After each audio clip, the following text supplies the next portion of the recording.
Chers bénévoles, je vous espère nombreux et nombreuses derrière vos écrans pour cet AG quelque peu spécial. Vous avez pu prendre connaissance des différents documents qui vous ont été adressés il y a 15 jours. Avec l'accord du CA, nous avons souhaité vous proposer cette vidéo que vous pourrez partager avec les bénévoles de vos associations. Je vais donc commencer par vous exposer mon rapport moral qui inclut le rapport des activités de l'Union sur l'année 2019-2020. Puis, Pierre Renaudin vous présentera le bilan financier. Ensuite, j'exposerai le rapport d'orientation pour l'année à venir et le budget prévisionnel vous sera présenté par Pierre. Enfin, les résolutions au vote seront exposées et j'invite les délégués au vote à exprimer leur vote en cliquant sur le bouton vert « Je participe » sur le mail qu'ils ont reçu depuis mardi dernier. Ils peuvent le faire jusqu'à 12h30 aujourd'hui. Je vais vous faire lecture de mon rapport moral.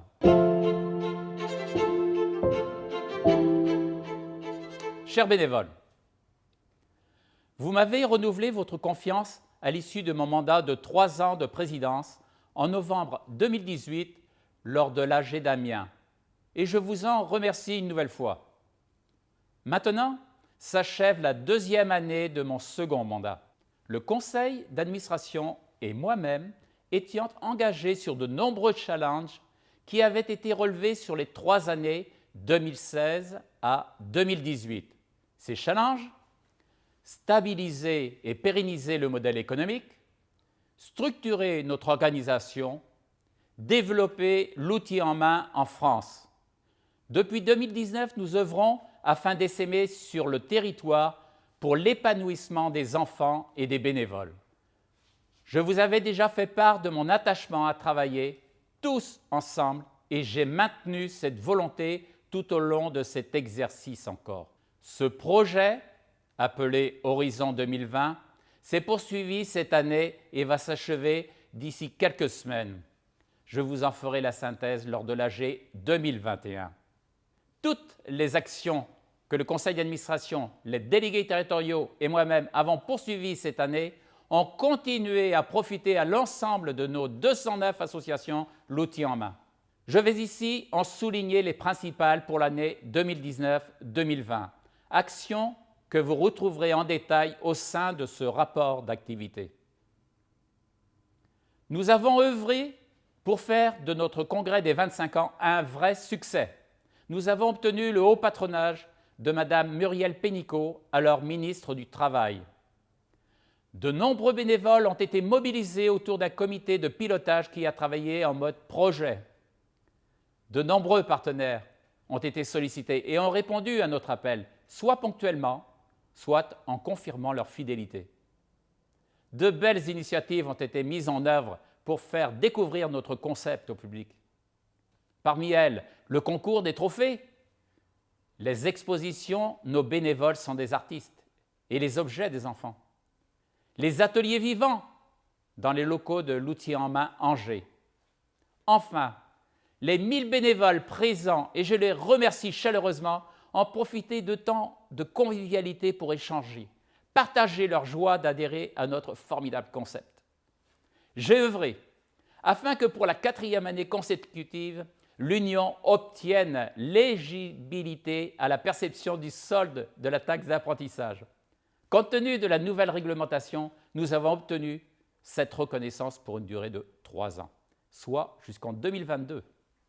Grâce à ces capitaux, l'Union alloue une subvention de 500 € à toute création d'association, accompagne financièrement toute ou partie des projets de développement des associations et peut financer les formations pour les bénévoles. La commission de travail, initiée en 2016, ont poursuivi leurs travaux tout au long de cette année grâce à l'engagement des nombreux bénévoles qui les composent. Et voici les principaux.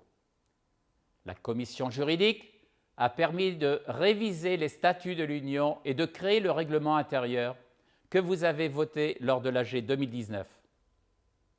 La commission partenariat et modèle économique a mis à jour le guide des partenariats et a contribué à la création d'une formation sur ce sujet pour les associations. La commission communication a poursuivi ses travaux d'uniformisation des supports et des outils qui vous sont destinés. Création d'affiches pour solliciter de nouveaux bénévoles ou pour les portes ouvertes, création du passeport du bénévolat, mise à jour du guide de communication et du dossier de presse. Ces outils sont indispensables pour augmenter notre visibilité sur les territoires.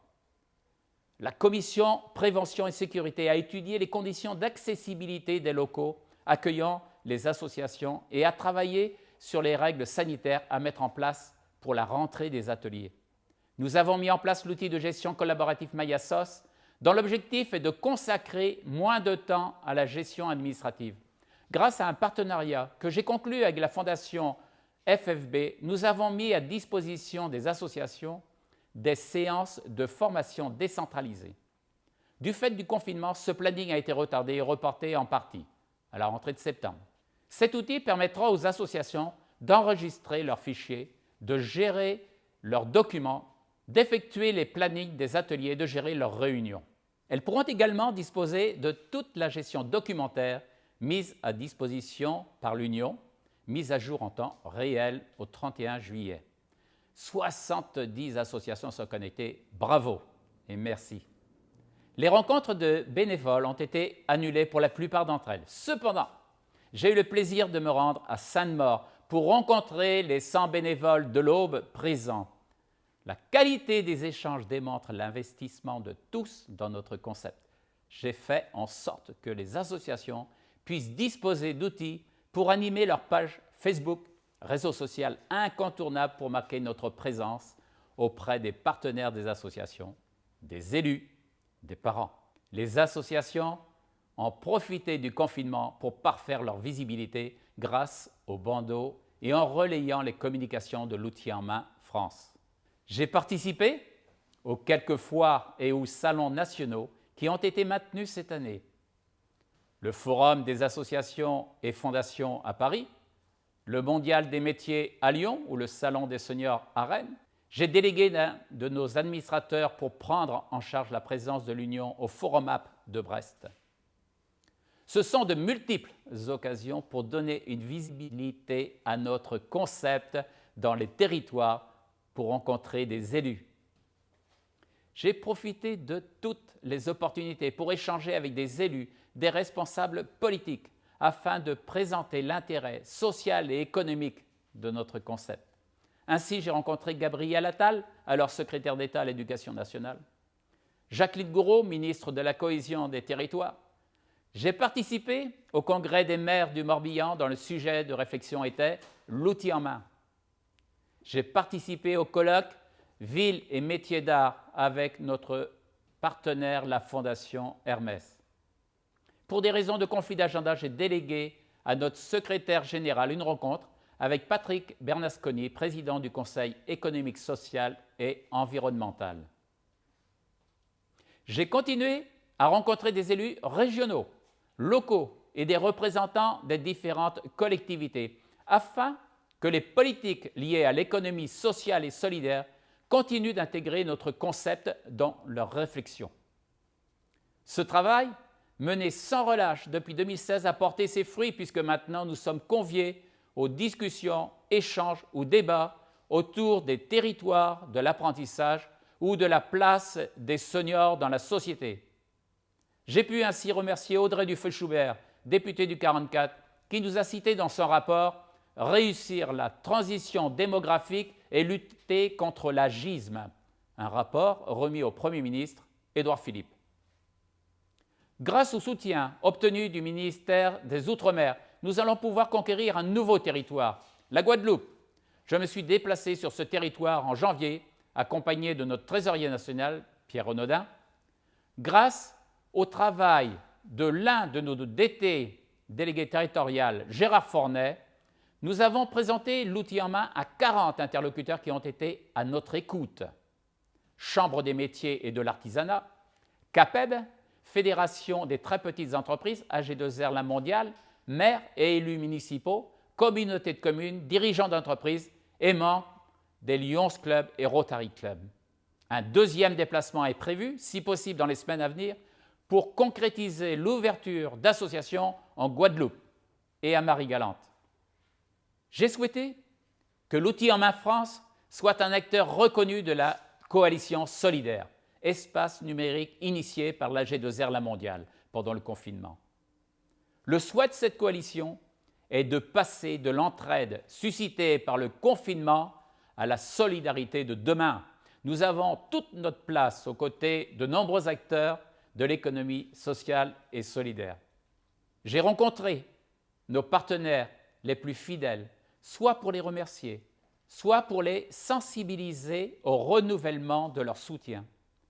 J'ai concrétisé des partenariats pour l'organisation du congrès des 25 ans, le Conseil régional des Pays de Loire, AG2R La Mondiale, le Crédit agricole Maine-Anjou, le Crédit agricole Atlantique-Vendée. Tous, ils ont permis de réduire les coûts de ce congrès pour les bénévoles. J'ai conclu un partenariat avec la FFB et sa fondation permettant de renforcer les liens entre les fédérations locales et la FFB et nos associations. J'ai concrétisé un partenariat significatif avec AG2R La Mondiale pour soutenir le changement d'échelle de notre concept. En effet, il est nécessaire d'harmoniser les modes de fonctionnement des associations l'outil en main, d'ouvrir de nouvelles associations sur le territoire, d'accueillir de nouveaux publics et de recruter de nouveaux bénévoles. La G2R, la mondiale, a été sensible à ces objectifs et son soutien va nous permettre d'organiser une équipe sous l'autorité d'une direction générale au niveau de l'Union. Notre association est reconnue maintenant comme une grande association nationale et nous devons nous donner les moyens de nos ambitions de développement sur tout le territoire, sans oublier les fondamentaux de notre concept et sans perdre notre âme. Gardons la maîtrise de notre développement. Au cours de cet exercice tronqué par le confinement, 12 associations ont été créées et 3 nouveaux départements sont pourvus. Au 31 juillet, nous comptons 209 associations qui couvrent 62 départements. 3400 jeunes sont initiés par 5200 bénévoles. Cet exercice a été marqué par l'engagement des bénévoles qui n'ont pas cessé, malgré le confinement, d'œuvrer pour la reconnaissance, la visibilité de notre concept. Tous les jours, l'outil en main est mis en avant dans la presse écrite, numérique ou audiovisuelle grâce aux publications des associations. Je vous en remercie très sincèrement. Le bien grandir et le mieux vieillir restent au cœur de nos préoccupations. Nous, bénévoles, ensemble, continuons à faire grandir l'outil en main.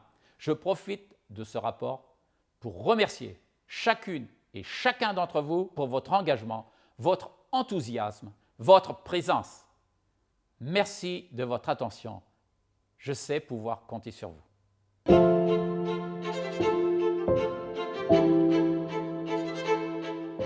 Bonjour. Comme depuis 2 années, je vous présente dans un premier temps les résultats de l'outil en main sous forme de 3 tableaux. Fonctionnement, utilisation des subventions affectées et divers produits perçus. Le cumul de ces 3 comptes permet d'obtenir le résultat global. Ensuite, je vous présente le bilan au 31 juillet 2020. Le compte de résultat fonctionnement d'un montant de 346 000 € est en progression de 42%, soit plus 103 000 €. Cette progression s'explique par l'augmentation de 3 postes, congrès d'Angers, cotisation des enfants et reprise d'une provision pour charges à étaler. Ces produits permettent de couvrir les frais qui s'élèvent à 332 000 €. Un poste important représente 44,5% des dépenses pour un montant total de 148 000 €, correspondant au coût de l'organisation des 25 ans de l'outil en main.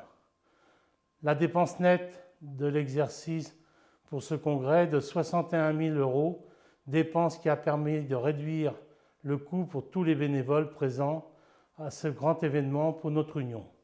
Il en résulte au 31 juillet 2020 un résultat excédentaire du compte de fonctionnement de 14 326,63 €, comparable à celui de l'exercice précédent. Le deuxième compte de résultat est généré par les subventions affectées. Il s'agit de subventions attribuées à l'Union suite à des réponses à appel à projets. Chaque année, une obligation est faite à l'Union d'envoyer un compte-rendu précis avec une indication des dépenses effectuées. Pour l'exercice, il a été obtenu 5 000 € de la Fondation Bettencourt, 20 000 € de la Fondation MMA et 19 000 € de la Fondation Hermès. Dans le contrat de partenariat, ces subventions servent à couvrir le projet 2020 pour la structuration et la formation. Ces subventions ont permis de financer en grande partie les frais de salon, le coût des prestations externes, les frais pour le projet Horizon 2020, les missions DDT et les frais liés au site Internet. Au 31 juillet 2020, il en résulte un déficit de 12 802,36 €. Un partenariat avec la fondation de la FFB a concrétisé une subvention de 15 000 € permettant de couvrir 42% des dépenses consacrées au développement de l'outil en main pour la gestion de Mayasoc. Au 31 juillet 2020, le déficit est de 20 148. Les deux premiers partenaires avec la G2R, la Mondiale et le ministère des Outre-mer sont en cours. Et le financement non utilisé est reporté sur l'exercice 2020-2021. Le troisième compte de résultat, divers produits perçus, fait apparaître les subventions régions, les dons crédits coopératifs et les fonds issus de la taxe d'apprentissage et en charge divers reversements. Il en ressort au 31 juillet 2020 un excédent de 28 592 €. Que tous ces financeurs soient remerciés pour leur aide précieuse au bon fonctionnement de l'outil en main. Le cumul de ces trois comptes de résultats fait ressortir au 31 juillet 2020 un résultat excédentaire pour l'Union de 9 941,72 €. Le bilan au 31 juillet 2020 s'établit de la façon suivante. À l'actif apparaissent les immobilisations pour une valeur nette de 3 845 €, les immobilisations financières pour une valeur de 652 €, les produits à recevoir pour 5 134 €, les charges payées d'avance pour 5 648 € et la trésorerie pour un montant de 262 718 €. Au passif apparaissent la provision pour départ à la retraite pour 5 345 €, les dettes pour 7 849 € et les produits constatés d'avance pour 145 876 €. Le solde correspond au fonds associatif et au résultat de l'exercice, soit un montant de 118 928 €. Je rappellerai simplement que lors de la prise de fonction de notre président, les fonds propres de notre union étaient négatifs. Je tiens particulièrement à remercier notre président pour son investissement dans la recherche de subventions indispensables au bon fonctionnement de l'outil en main. Je reste à votre disposition pour tout complément d'information concernant les résultats de l'exercice.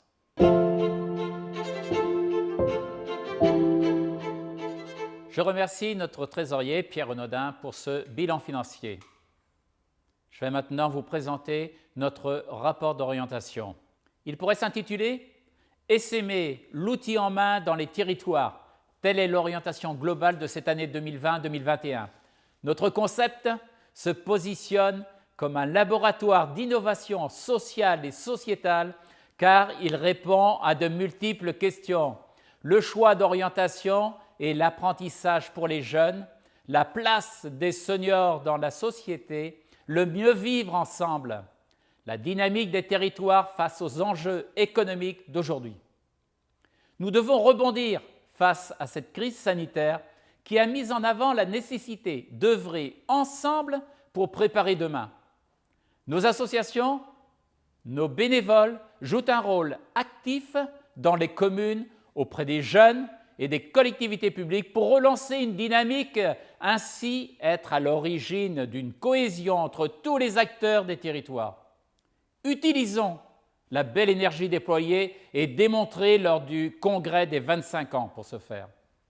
Nos orientations pour l'année à venir sont dans l'esprit et la ligne que nous avons choisie ensemble à travers notre projet associatif. Nous sommes des bénévoles engagés, partageant une histoire commune, celle de la transmission de notre savoir-faire.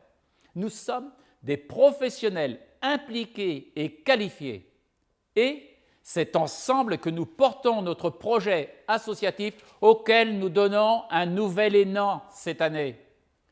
Sur le plan associatif, nous devons, premièrement, renforcer les compétences du conseil d'administration, développer le réseau des associations l'outil en main, organiser le pôle support de l'Union, développer les ressources mises à disposition par l'Union au service des associations, développer la communication externe de nos actions pour nous faire connaître au plus grand nombre, favoriser et intensifier nos échanges avec d'autres acteurs sociaux et solidaires, fidéliser nos partenaires et en solliciter de nouveaux. Je vais donc maintenant détailler chacune de ces rubriques. Renforcer les compétences du conseil d'administration. C'est travailler en mode projet comme cela a été effectué pour l'organisation du congrès. C'est intégrer des réseaux de réflexion nationaux, amicales, économie sociale et solidaire, apprentissage, pour faire évoluer notre organisation et nous adapter aux évolutions sociétales. C'est poursuivre les actions pour obtenir la reconnaissance d'utilité publique, véritable label de confiance qui permettra d'augmenter la crédibilité de notre concept et encourager les dons et legs. C'est intégrer de nouvelles compétences sur des sujets majeurs, prévention et sécurité, juridique, en s'appuyant sur des professionnels confirmés.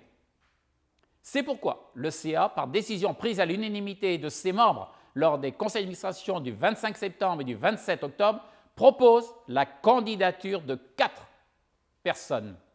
Madame Sandra Bigot-Châtelain, manager en cabinet de conseil spécialisé dans la gestion de projets. Monsieur Michel Leborgne, retraité bénévole à l'outil en main de Grandchamp et président de l'outil en main Bretagne.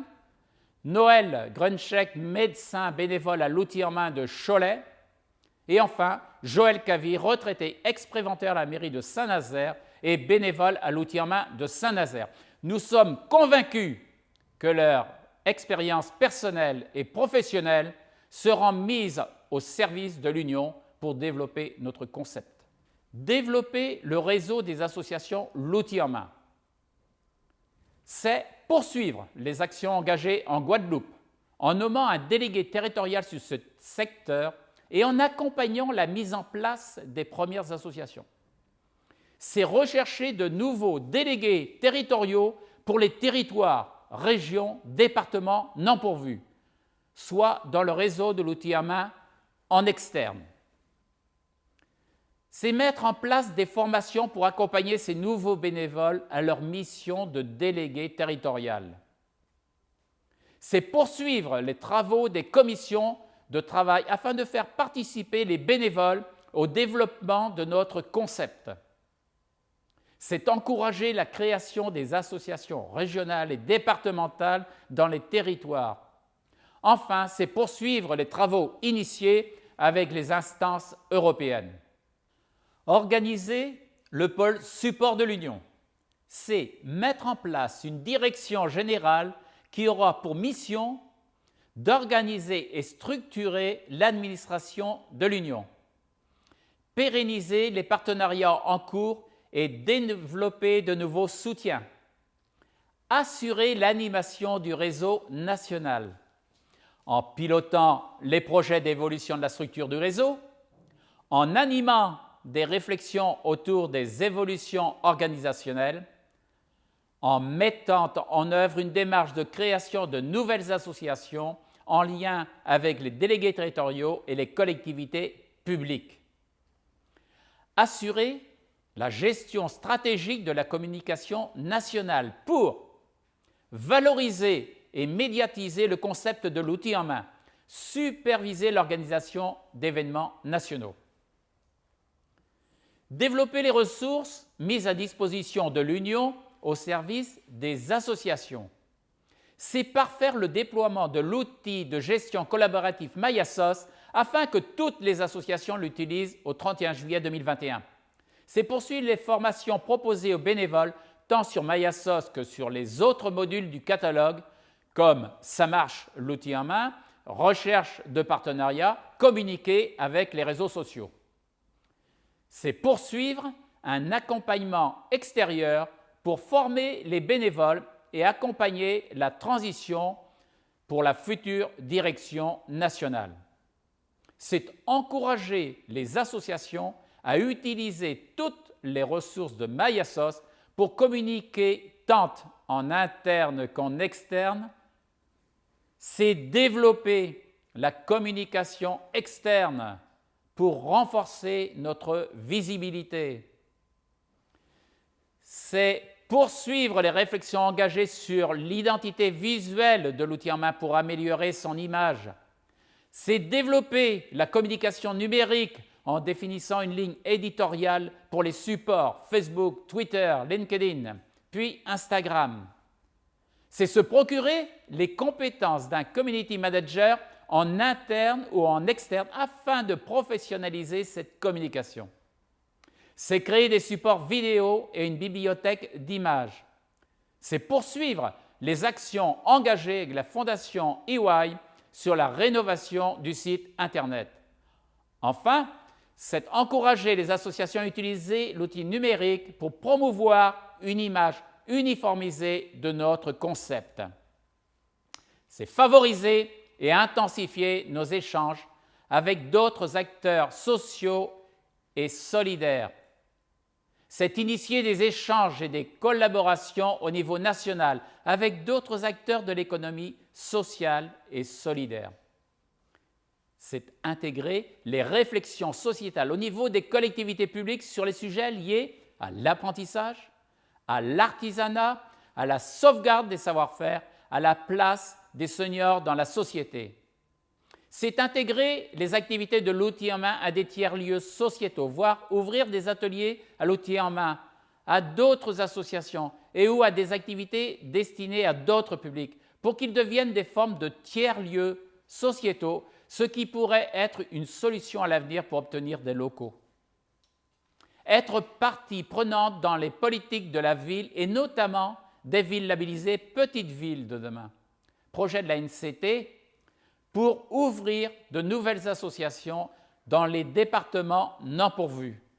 Il en reste 34 aujourd'hui.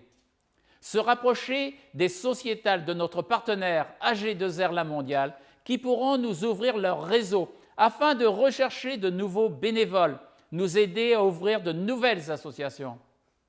Se rapprocher d'acteurs associatifs tels que France Bénévolat pour le recrutement des bénévoles, intégrer le réseau des porteurs de projets et de mécènes, l'ADMICAL, pour rencontrer des mécènes, se faire connaître, se faire reconnaître.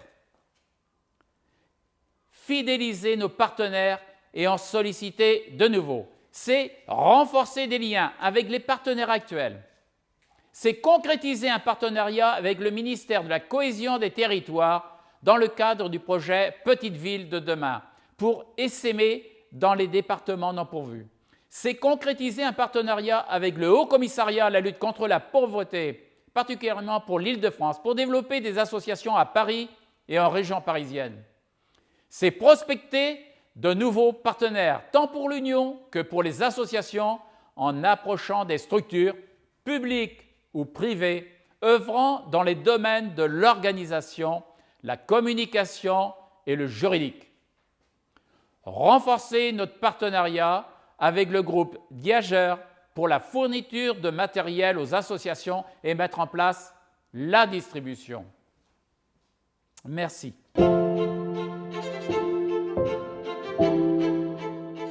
Le budget 2020-2021 qui vous est présenté est établi avec comparaison des résultats de l'exercice précédent.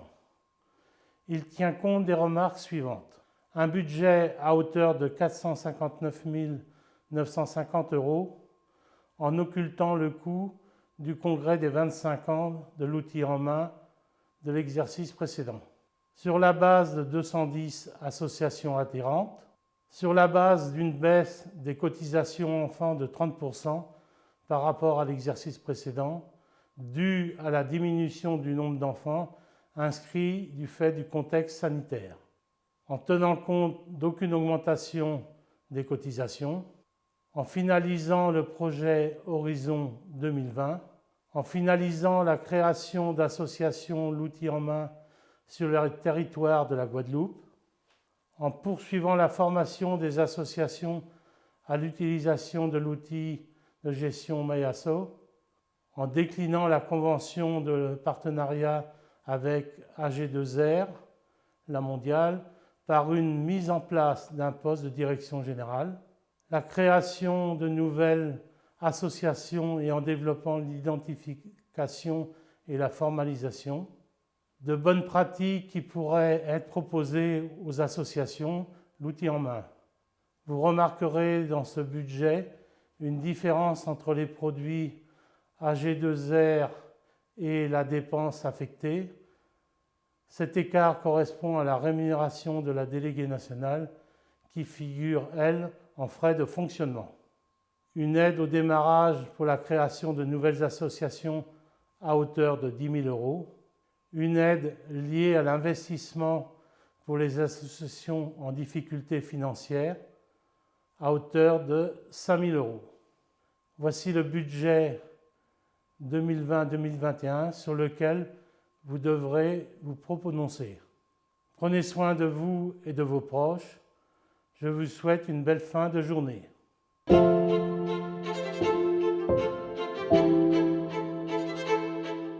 Merci Pierre pour la présentation de ce budget prévisionnel. Chers bénévoles, nous vous avons sollicité pour poser vos questions comme vous auriez pu le faire lors d'une assemblée générale en présentiel. Nous avons pris connaissance avec attention des remarques ou questions auxquelles je vais m'efforcer de répondre maintenant. Certaines ont trouvé réponse dans les propos que nous venons, Pierre et moi, de vous exposer. D'autres appelleront réponse dans les semaines à venir où nous aurons plus de visibilité. De nombreuses questions concernent le niveau de l'adhésion à l'Union et le montant des cotisations reversées par les associations dans le contexte de la crise actuelle. L'adhésion de 100 € reste obligatoire pour faire partie de l'Union et donc avoir le droit d'utiliser le nom de l'outil en main, l'image et toute la communication et surtout conserver l'assurance de vos locaux. Il est donc important d'être à jour de votre adhésion. La cotisation reversée à l'Union, les 57,50 € par enfant, ce montant inchangé depuis 5 ans, couvre les frais fixes de la structure nationale, à savoir les salaires et cotisations sociales, le coût du contrat d'assurance MMA et les charges administratives. Nous sommes conscients des difficultés rencontrées par toutes les associations suite à cette crise sanitaire. C'est pourquoi le prochain conseil d'administration va étudier cette question avec attention. Cependant, nous devons atteindre la fin du confinement et la date de reprise éventuelle des ateliers avant de prendre une décision. D'ici là, chers bénévoles, il faut se préparer à la sortie de crise et accepter si possible, le fonctionnement chaotique des ateliers pour cette année 2020-2021 pour maintenir le lien entre nous et préserver notre enthousiasme. Je poursuis sur les autres questions. Concernant les assurances, en effet, la tarification est basée sur le nombre de bénévoles et de jeunes. Il est prévu de faire un point avec l'assureur en mai prochain.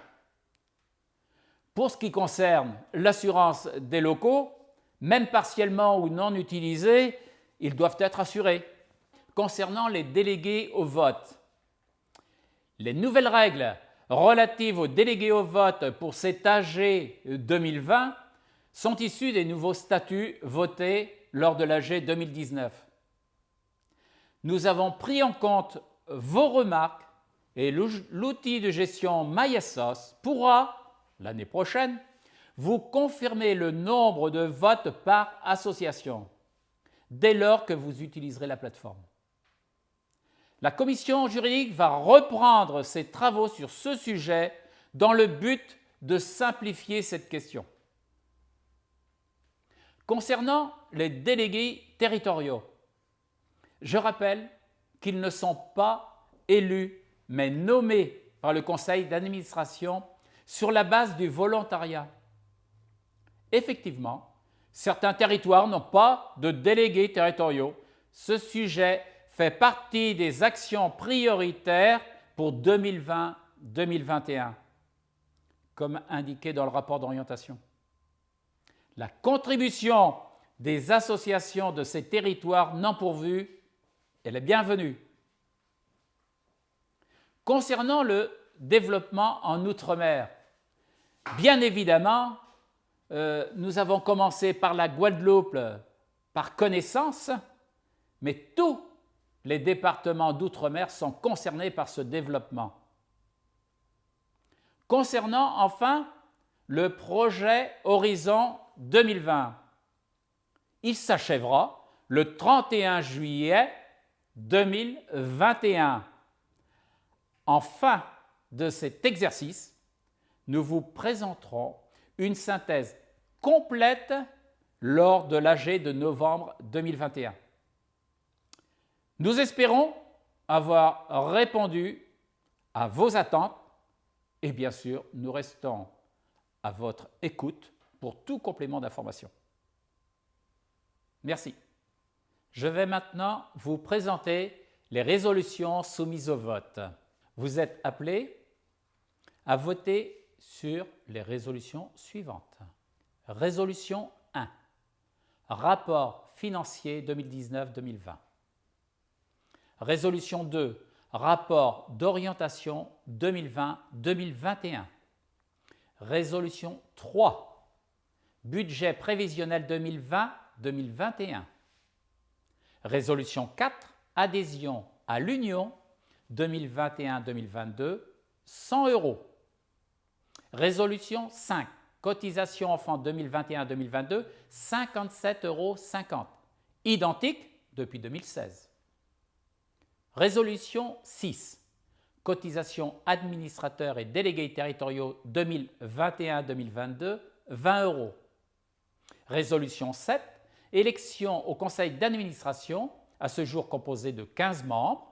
Selon l'article 8 des statuts de l'Union, le conseil d'administration peut compter jusqu'à 21 membres. Nous sommes larges. Comme vous avez pu le voir, 4 administrateurs sortants se représentent à vos suffrages. Je profite de ce message pour remercier chaleureusement Françoise Carvarec, notre trésorière adjointe, administratrice de l'Union depuis de nombreuses années, qui n'a pas souhaité se représenter. La qualité du travail qu'elle a effectué n'a d'égal que son engagement et son dévouement pour l'outil en main. Françoise, et sommes certains que tu continueras à promouvoir l'engagement associatif avec Guy, ton époux. Merci pour tout ce que tu as fait à l'Union. Il y aura je vous ai parlé de 21 administrateurs, 4 nouveaux administrateurs qui se présentent à vos suffrages. Sandra Bigot-Châtelain, Joël Cavy, Noël Grenchek et enfin Michel Leborgne. Chers bénévoles, le conseil d'administration se joint à moi pour vous remercier de votre attention pour cette assemblée générale inédite. Je vous rappelle que vous pouvez voter jusqu'à 12h30. Et bien sûr, les résultats vous seront transmis par mail dans les jours à venir. Chers bénévoles, soyons confiants dans l'avenir, préparant ensemble la reprise après cette crise sanitaire. Les bénéficiaires de nos actions, bénévoles, jeunes, parents, collectivités auront besoin de retrouver des liens sociaux, d'échanger, de se rencontrer à nouveau. Soyons prêts. Le train de la reprise va repartir, ne restons pas sur le quai. Enfin, prenez soin de vous et de vos proches. Je vous souhaite une excellente fin de journée et une excellente fin d'année. Merci. Je tiens à remercier, avant de vous quitter, l'association L'Outil en main de Saint-Nazaire qui nous a accueillis dans ses locaux. Merci.